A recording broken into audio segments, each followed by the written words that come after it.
Okay, so we're going to start. Welcome everyone to our fifth webinar. We hope that you're looking forward to an hour of exploring the week's topic a little bit more. I think that most of you have been in the webinars before, so you know the format of checking in. So please head over to menti.com and use the code 647986. This week we're checking in on a few words. How do you accommodate diversity in your team? How do you accommodate diversity in your team? So welcome, Jamie, as well. Yes, hello. Thanks, Johanna. Hello, everybody. How are Looking you? forward to today's session.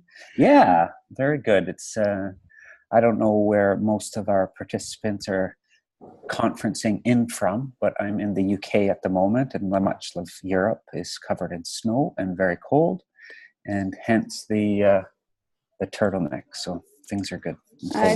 Same in Sweden, I can say. Turtlenecks all the way. I think I even see a few a few sweaters similar in the with our guests. Yes. Okay, so we have more people joining us. So welcome to you, and please check in on menti.com using the code 647986.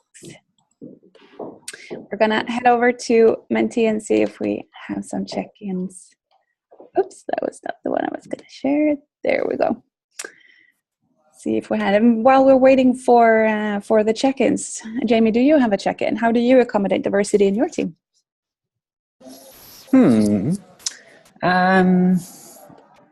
A few different ways. I think one is that we've built a team that currently is based around solving the client's problems, as opposed to hiring for traditional like discipline or personality types. So it's very much a diverse in the sense of skill sets, disciplines, industries of expertise, and kind of bringing all those things together to kind of come together around one sort of job to be done in terms of client service. So that's one part of it.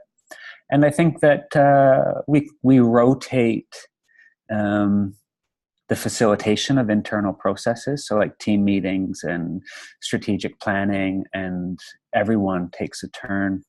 It's not just one person who owns any process. So by giving different people in the team that opportunity, you get insight into how other people work, how they see creative process, and then also it's what's in people's comfort zones, what's in people's stretch zones. So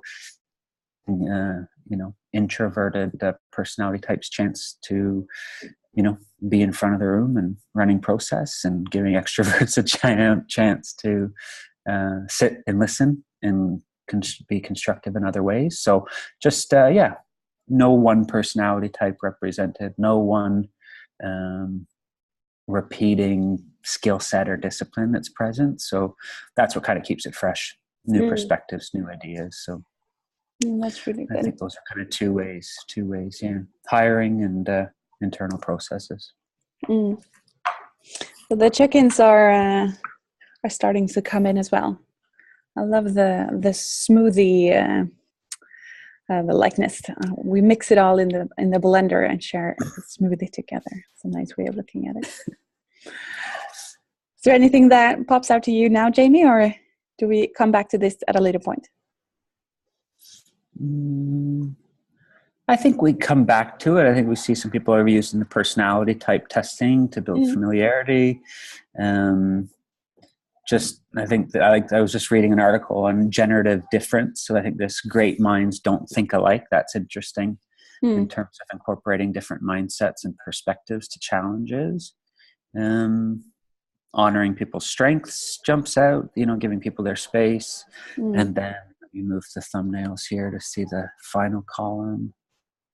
How can I get that? But yeah, no, I think we've got a few things to touch upon in the Q&A that allow us to go in depth. Lovely. We'll come back to it before the Q&A a little bit as well. But let's go back to today's agenda. So we've checked in, and again, I want to remind everyone of the expectations. So put your cameras on and make sure that you have a microphone so that we can have a good chat when we do the workshop. And if you have any questions, just please write them in the chat window and we'll come back to them. So on the agenda for today is that we will continue talking about how to harness team diversity, and we'll do that by doing a quick recap of the models both in the learning kit and some of the models that you talked about, Jamie, in your presentation. And then we'll explore the topic in a workshop, and we've chosen one of the models actually from the learning kit to go a little bit deeper into for the workshop today. And then some wrap up and reminders. And just coming back to a little bit about harnessing team diversity, the topic of the week is that what we talk about a lot is the diversity, that it's something to really gain strength from, both the different perspectives and experiences and backgrounds and styles and personality types and motivations, but it's only good if we actually put some work into harnessing all of that, because otherwise it's a lot of things going to waste. Here.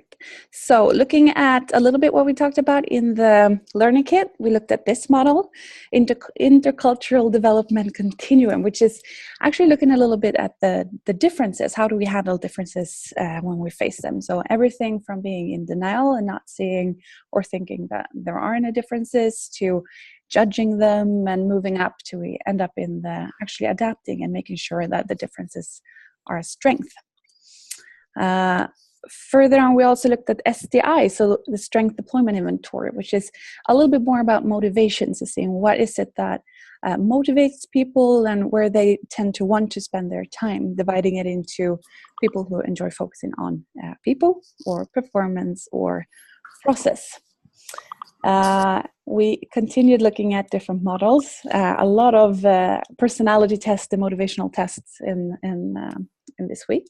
So we looked at the DISC, similar in many ways, but different in others. So looking at conscientiousness, dominance, influence, and steadiness. Of course, we also looked into Myers-Briggs, one of the more known ones and that a lot of people uses.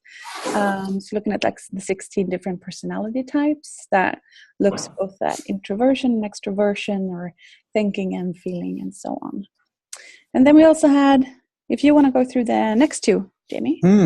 Yeah, and so I think these two jump out at me the most in terms of my experience. I think just from my personal journey is that I exhibit tendencies or qualities on both ends of these spectrums, depending on the context I find myself in. So it's just a good filter to check in with oneself in terms of how you feel and what you're aware of in certain contexts, but then also ultimately empathizing with the others that you are collaborating with on where they may be coming from in these things. And then on the next slide, this framework, which I think is probably spent the most amount of time on in the presentation, driving home this relationship between self-awareness and innovation and change, and all the different levels of connection, all the way to ensure that, you know, teamwork and collaboration is most effective. But ultimately, this is I would guess, a simplification of kind of the core needs and the core areas to explore. And within each of these filters, there's a whole wealth of depth around personality traits and internal processes that people might be working for. So this is more like a systems level summary of the journey from self-awareness to leading innovation in your organization. So just a tool to inspire that thinking and deeper exploration. Lovely. Before we go on, we'll do a quick look at Menti again to see, because now all of the check-ins should have come up, to see if there's something that we can look at that will support the workshop we'll be in, or just because it's interesting. One that really stands out for me, Jamie, is the giving each person their space to do what they're good for. And I actually don't remember if it was you and me who had the discussion or someone else, but it seems to me like there's more and more of the job of a leader in a team is to make sure that there's space for all of this change, because it's seems like all of the tools and new ways of working and handling conflicts and making sure that we have the meetings and check-ins that we need, it takes so much time. So it's about freeing that time, and also with freeing the space and making sure that there's possibilities for all of these different perspectives to come in. Yeah, I think that exactly right. The difficult part in leading is letting go and building that trust. And part of it comes from awareness. Like, I think, the space to do what you are good at is a lot around strengths and mapping those strengths and sharing them amongst your team and knowing where people need support and these sorts of things. I think as a leader, that's the core role in terms of responding to the needs of the individuals that you're guiding, aligning these sorts of things. That soft side, as opposed to, say, dated, I know you've probably been over this in some of the other modules, but dated forms of leadership based around control and directive, and these things don't honor diversity. So that's quite a distinction. Mm-hmm. Good. Anything more you want to highlight before we move on?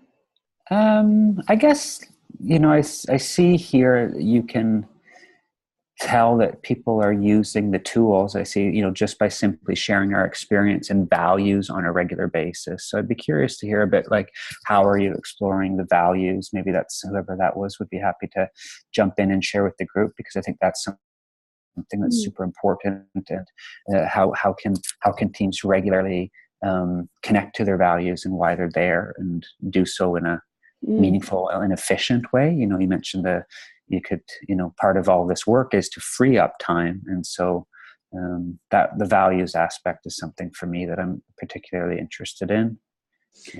Great. So whoever wrote the part about values during the Q&A, if you feel it's the right timing, please share how you're working with that. Okay, so I see on the chat as well that it's one of those days where there's a lot of technical issues. And I actually also had a lot of technical issues today, so I think it's just the universe who's messing with us today.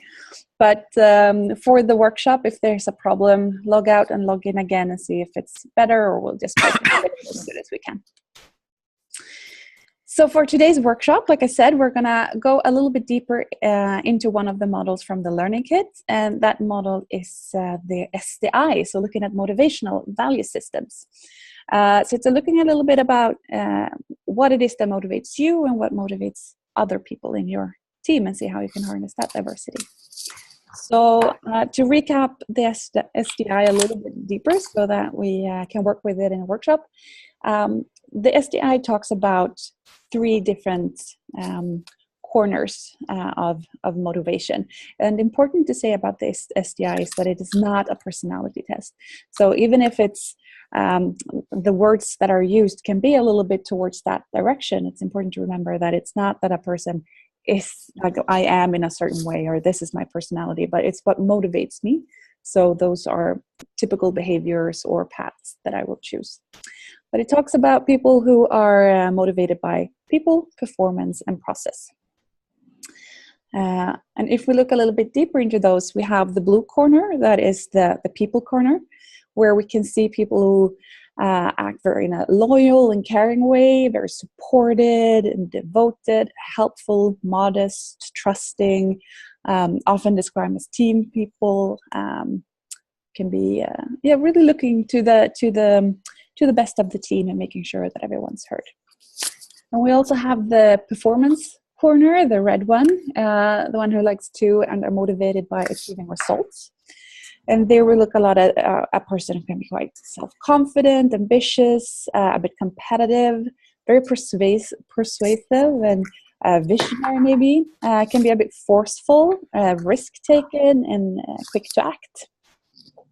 And then we have the green corner, which persons that are very motivated about process. And they tend to be quite analytical, fair, methodical, can be a bit reserved, very principled, cautious and persevering. So really looking into quality often and wanting things done in the right way. And of course, no one is just one of these three colors. I mean, life has a lot of different shades of gray. So it can be that you're in a blue-green corner or in a red-blue corner, for an example. So always a combination, and also maybe changing in different situations, and of course. And if we're in a team or in a workplace or in an organization, we really make sure that we use all of these different motivations. We become a really strong team that can tackle a lot of different situations. But while an immature team, of course, can end up in a place where it's quite judging.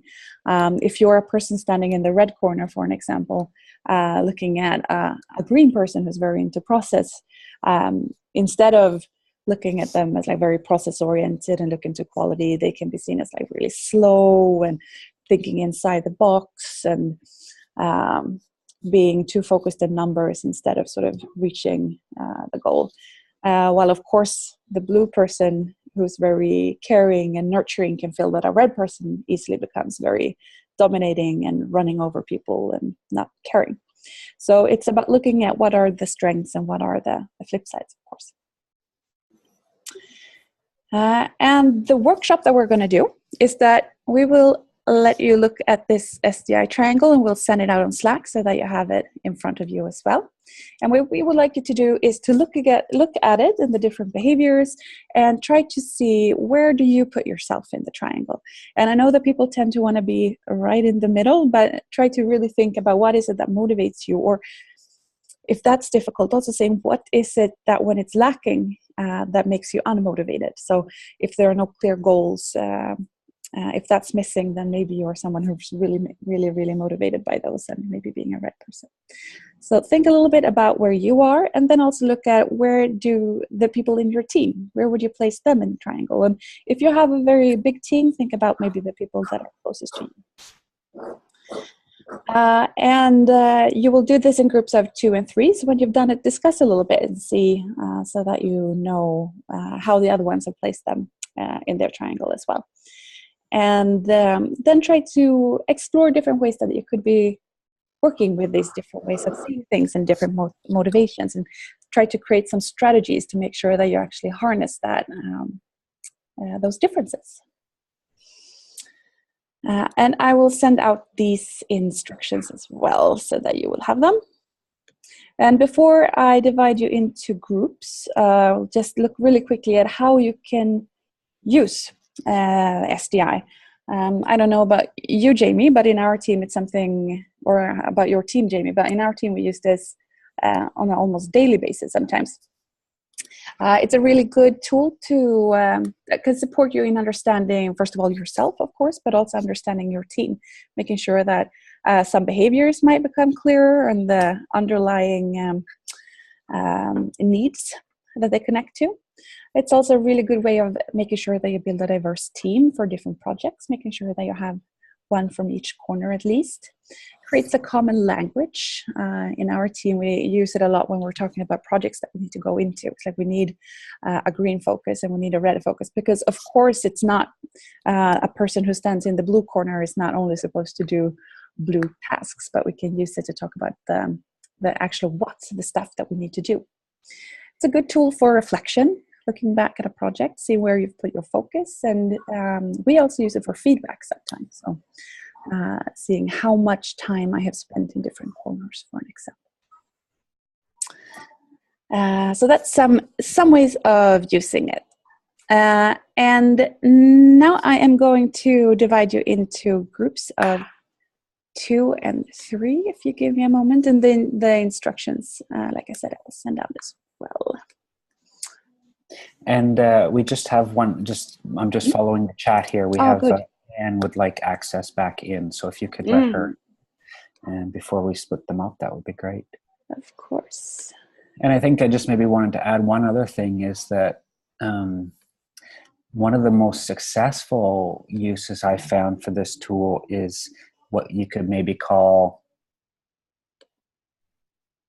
interdepartmental, so not necessarily just with my team, but for example, using it to define a collaboration model with other teams. So how does my team work with finance? How does my team work with the team that you're on, Johanna, for example, taking it and mapping these things as departments. And it's a great way to build new collaboration models as we try to break down silos continuously, whether it be around shared projects, shared budgets, and building that common language, as you mentioned before. So you can use it internally with your core team, you can use it in your department, or you can even use it across the organization to get a sense of what drives people in their diverse roles.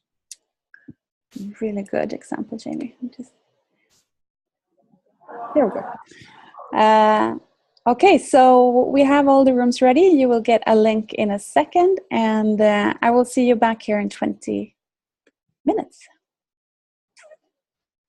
You should have gotten the link now.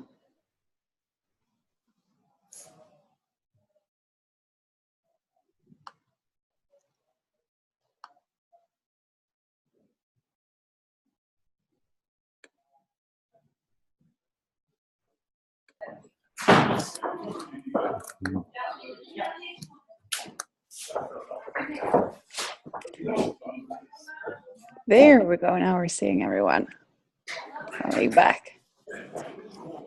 See, we have the last couples. There we go. Welcome back. I hope you had a nice talk, everyone. Oh, there were some nodding heads. Looking forward for you to share a little bit. So for the time that we have left, which is about 50 minutes, it's open to share anything from the workshop or maybe where you find yourself in the SDI triangle or anything around questions around harnessing diversity. So you can write them in the chats or put your hands in the air. Do you have any questions? And nobody I see is muted, so there's, oh, they are. Okay. So everyone's muted, so you need to unmute yourself as well. Good. Here we have from Peter Valentin. Is there any research on grouping at all? Peter, do you want to unmute yourself and tell us a little bit more about the question? Yes. No, the grouping, exactly what I think Jamie said before. So how you work with finance. Is there any research saying that finance people are always green or HR is always blue or something else? So you can make those can or can you not, and should or should you not? Well, people into different things. I know when we did it and there was multiple people from finance, there was diversity even amongst that cluster. So it wasn't so much about all people in this department have the same drivers, but just that we could break down assumptions about what different departments' motivations were through using the tool. So in terms of research around sort of specific disciplines, nothing comes to mind, but the best research you can do is, if you have that opportunity, is to bring together those stakeholders or whoever it is that you have to kind of create that collaboration model with. Because the thing that blew me away, it was like so clear, because a lot of there was a tendency in that group that finance would be green, but then when people would share why they enjoy the work that they do, it's like they're more than, especially when you work with the different departments and that get stereotyped inside an organization, you know, in terms of there's certain biases that certain areas are more collaborative than others, or there's certain that are, you know, more analytical than others. And it's like, as you kind of begin to peel back those layers, you realize it's like, no, it's people behind these roles that have a genuine interest or passion for certain aspects of their work, and being in finance or IT or marketing allows them to exercise that. So I know not maybe the specific response to your initial question, but I think that the tool is the research that you can do in-house if given that opportunity to bring together those people and be open to being surprised. I think that's a big part of it that I learned about, especially about our finance team, because it's finance is different than creative, right? But we're all people. And so we all, there's different ways to connect, and the tool is one of them for sure. Creative financing. Moritz, you realized a difference when changing your job. Could you tell us more about that? Yeah, that was quite interesting. I've been working for an airline before, and had a lot to do with flight attendants, and their life is drama. So it was quite interesting, to engage with the cabin crew. It was always a lot focusing on the people, on the blue aspect. And on the other side, working with the pilots, it was really focusing on being straight and focusing on processes and everything. And now I switched industries, working in the finance industry, and it's a huge change then again. So what I experience is that it's much more focused on the process, performance, and being very structured in very different way than having worked in the airline industry, and being surrounded just with a lot of emotions all the time. So that's something that I experience quite differently, I'd say. Yeah. And what about you? Where were you in the triangle? Did that change as well? Because different contexts, different settings, we exercise different emotions. Let's see if the door is closed. You can type in the chat if you need I'm to. still trying to find myself, to be really honest. I think I come from the blue part, and we just had a discussion in the workshop. So I would position myself somewhere between blue and green, and I'm still trying to find myself or to position myself in that environment. So it's a changing process at the moment, but I don't know where it leads to. So not sure yet. Awesome. That's great sharing. Yeah, I like that. Because very different. But at the end of the day, it's still kind of relentless service towards the client, right? Yeah. One around performance models, one about hospitality and safety. Yeah, exactly. Totally. And other drivers. Very cool. Thank you. Thank you. We have a question from Gala as well. Would you like to? Yeah. Hi. Hi. Great question. I was just wondering, because I've worked in quite a few early stage startups, and I see a lot that there tends to be this hiring process where I see a lot of mini versions of the CEO, and we start building these communities where this personality is very similar to that CEO, and myself as well, perhaps being in interview process. I think I'm guilty of that, or feeling that going for the person that I feel maybe I'm more likely to get on with, rather than the person that is better suitable for the team. Or as you were saying earlier about, putting together a team that meets the project's needs or the client's needs, rather than a team where I feel more comfortable with. So how do you go around preparing for that diversity? I think that the first initial distinction to be kind of brought forward is I'm just getting, there's another talk going on nearby. I'm super close. You're getting a tour of Hyper Island Manchester, by the way. Is to narrow down on where is the organization's focus at the moment? Is it around continued execution of an industrialized business model in which it's about efficiency and people that can plug in right away? And if that's the case, then you're probably going to find that example that you shared of hiring people that can help maybe quickly scale things or build efficiencies, etc. Where the power of diversity comes in is around if you're looking at transformation or change inside the organization. So I think that there's probably different drivers to recruitment in the different settings in which the organization is. I'm reading a book right now called Dual Transformation by Scott Anthony and a couple other people. We can put the resource in the Slack later. But they introduced, I thought, some pretty fun naming around hiring for diversity, and it was the inclusion of a balance between hiring aliens and diplomats.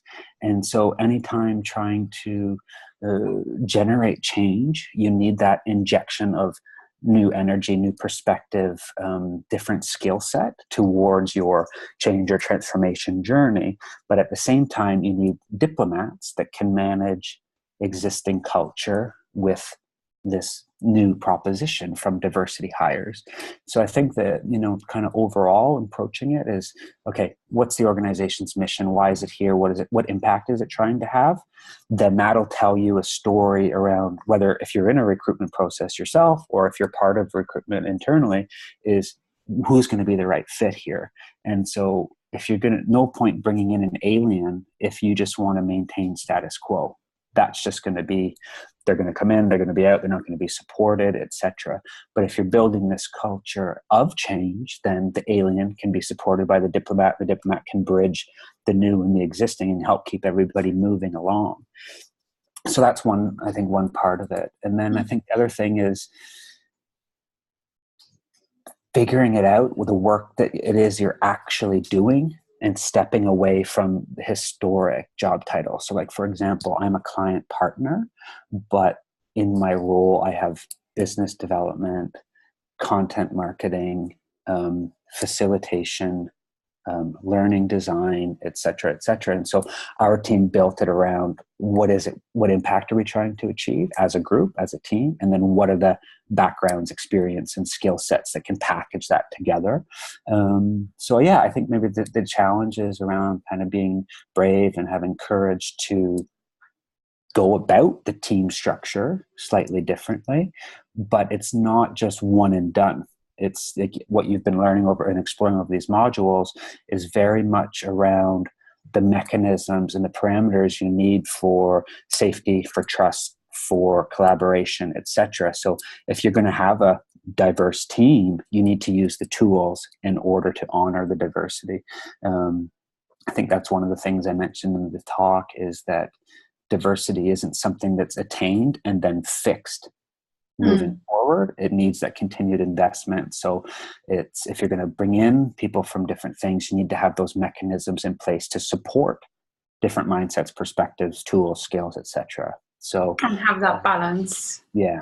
As well, right? You don't want to hire loads of aliens and then everybody's running in chaos and transformation. Exactly. So, context. Can I add one thing to yours, Jamie? I think it's also about using diversity, the diversity that you have within the company when hiring. Because often if it's a mini-me that's hired, it's because there's one person in the hiring process, or maximum two.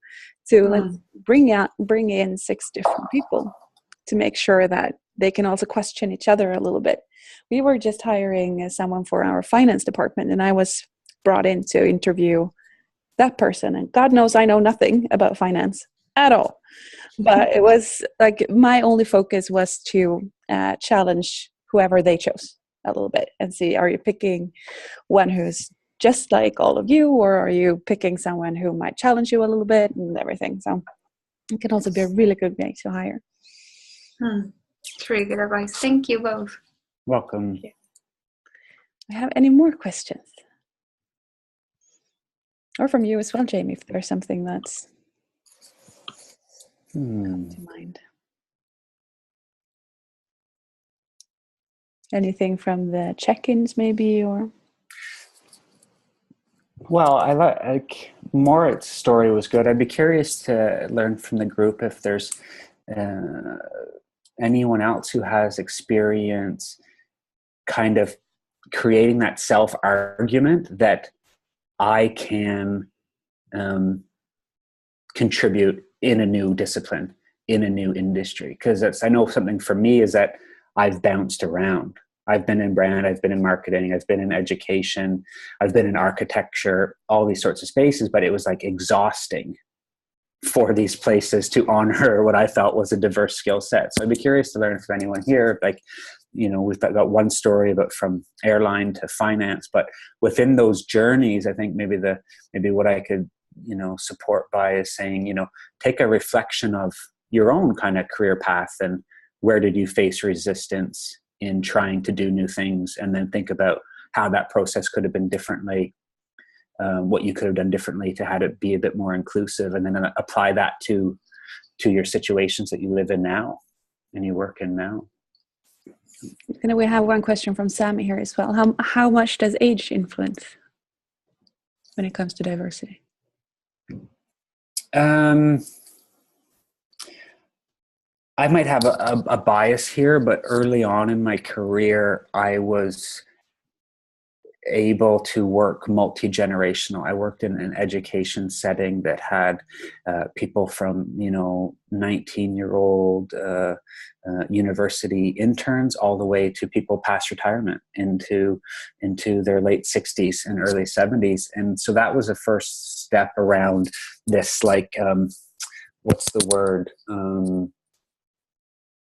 I don't want to say multi-generational mentorship, but having access to mentors and being a mentor to those at different stages of your career. So I think that age influences diversity greatly in a positive way when given the opportunity. And so I know that a lot of organizations have different things, and I think you also have to incorporate the look at gender and things like maternity and paternity, all these sorts of things. But I think that the research is showing that the more perspectives given the right platform, the richer the outcomes.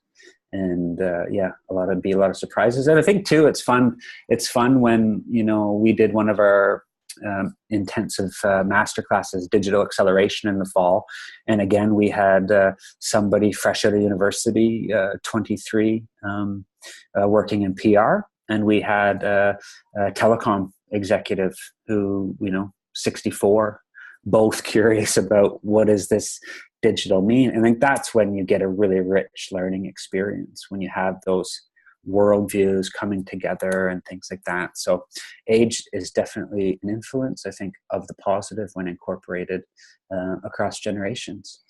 One of our most popular offerings at Hyper Island now is a lot of CEOs who's asking for mentors, so that the students are mentoring the CEOs instead of the other way around, that it was a couple of years ago where a lot of CEOs came in and mentored the students. So we see that as a fantastic shift. And I'm afraid to say that time is up again. So that was the last question for this time, but I really hope that the conversations continue on Slack. And I'm looking forward to read your reflection journals on Sunday, and to see you next week for our last week together. I'm a little bit sad about that, but well, that is life. So bye to everyone, and see you. Thanks for having me. Good luck, everybody. Bye.